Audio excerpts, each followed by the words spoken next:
వందనాలండి. ఈరోజు జూన్ 14. త్వరగా దేవుణ్ణి వెతకాలి యవ్వన కాలంలోనే అనే విషయం మనం జ్ఞాపకం చేసుకుందాం. సామెతలు 8:17లో నన్ను ప్రేమించు వారిని నేను ప్రేమించుచున్నాను, నన్ను జాగ్రత్తగా వెతుకువారు నన్ను కనుగొందురు అని జ్ఞానము యొక్క పిలుపును చూడగలం. సామెతలు 8లో జ్ఞానమును ఒక వ్యక్తిగా చిత్రీకరించి ఆమె యవనస్తులను తన యొద్దకు వచ్చి జ్ఞానం నేర్చుకోమని అడుగుతున్నట్లుగా చూపిస్తున్నాడు. దేవుని యందు భయభక్తులు జ్ఞానానికి మూలమని చెప్పబడి ఉంది.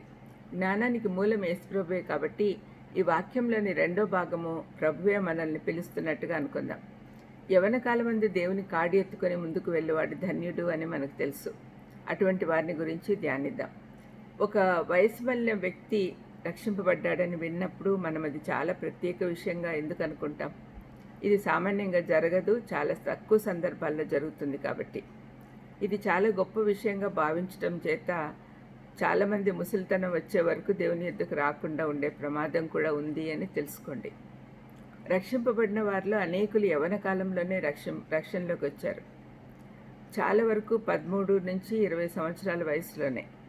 నమ్మకమైన మూలాల నుండి వచ్చిన సమాచారం ప్రకారము స్టాటిస్టిక్స్ ఏం చెప్తుందంటే 25 సంవత్సరాల లోపు రక్షణ పొందకుంటే ఇంకెప్పటికీ రక్షణ పొందే అవకాశాలు త్వరగా కోల్పోతారు.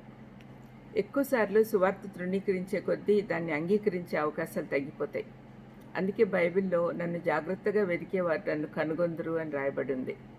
సామెతలు 22:6లో బాలుడు నడవలసిన త్రోవను వారికి నేర్పుము, వాడు పెద్దవాడైనప్పుడు దాని నుండి తొలగిపోడు అని పేరెంట్స్కు చెప్పబడి ఉంది.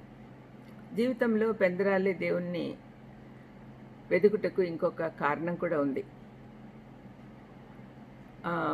ఒక యవనస్తుడు రక్షింపబడితే రక్షకుని కొరకు సేవ చేసి ఫలములు ఆయనకు అందించుటకు చాలా సమయం ఉంటుంది అతనికి. అదే ఒక ముసలి ప్రాయంలో ఉన్న వ్యక్తి రక్షింపబడితే అగ్నిలో నుండి చివరి నిమిషంలో రక్షింపబడినట్లు అవుతుంది. అతనికి సేవ చేసేందుకు సమయం ఉండదు మరణించుటకు ముందు. ఒక దైవజనుడు ఈ విధంగా ఉన్నాడు. ఒక ముసలి వ్యక్తిని రక్షిస్తే ఒక వ్యక్తిని మాత్రమే దేవుని యొద్దకు నడిపిస్తావు. అదే నీవు ఒక చిన్న పిల్లవాడిని నడిపిస్తే హెచ్చింపు లెక్కలు చేసినట్టుగా ఉంటుంది, అంటే మల్టిప్లికేషన్ లాగా. ఇది తెలిసి కూడా ఒక వయసు మళ్ళిన వ్యక్తి దేవుడి సేవ చేయుటకు వీలు లేని వ్యక్తి మారినప్పుడు హంగామా చేసి పెద్ద ఎత్తున పండుగ జరుపుకుంటారు. కానీ ఒక చిన్న పిల్లవాడు రక్షింపబడితే అనేక అనుమానాలు, ఆక్షేపణలు చేస్తూ అదేమీ పెద్ద సంఘటన కాదు అన్నట్లు ఉంటారు. చిన్నతనంలోనే దేవుని సేవ చేయువారు ధన్యులు. వయసు మళ్ళిన వారు మారితే కేవలం ఒక వ్యక్తి దేవునికి దొరుకుతాడు, కానీ అతని ద్వారా ఏమీ పని చేయించుకోలేడు.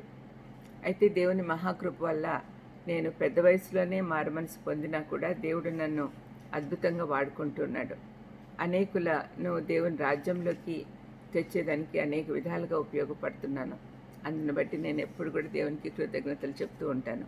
అంతేకాకుండా చిల్డ్రన్స్ వర్క్ అంటే చిన్నపిల్లల పరిచర్యలో తెలుగు సీఫీ అనే ఇన్స్టిట్యూట్కి హెడ్గా చేశాడు దేవుడు. దాంట్లో అంత పిల్లలకి ఎట్లా చేయాలి, పిల్లల్ని ఎట్లా దేవుని దగ్గరికి నడిపించాలనే విషయాలే నేర్చుకుంటూ ఉన్నాను. అందుని బట్టి దేవునికి వందనాలు. చిన్న ప్రార్థన చేసుకుందాం. దయమేడయేసిన చిన్నతనంలోనే దేవుని దగ్గరికి నడిపించబడ్డము అనేది చాలా ప్రాముఖ్యం. కాబట్టి చిన్నపిల్లల్ని నడిపించే బాధ్యత మేమందరం తీసుకునే దానికి సహాయం చేయమని యేసుక్రీస్తు నామమున వేడుకొంచున్నాను తండ్రి. ఆమేన్. God bless you.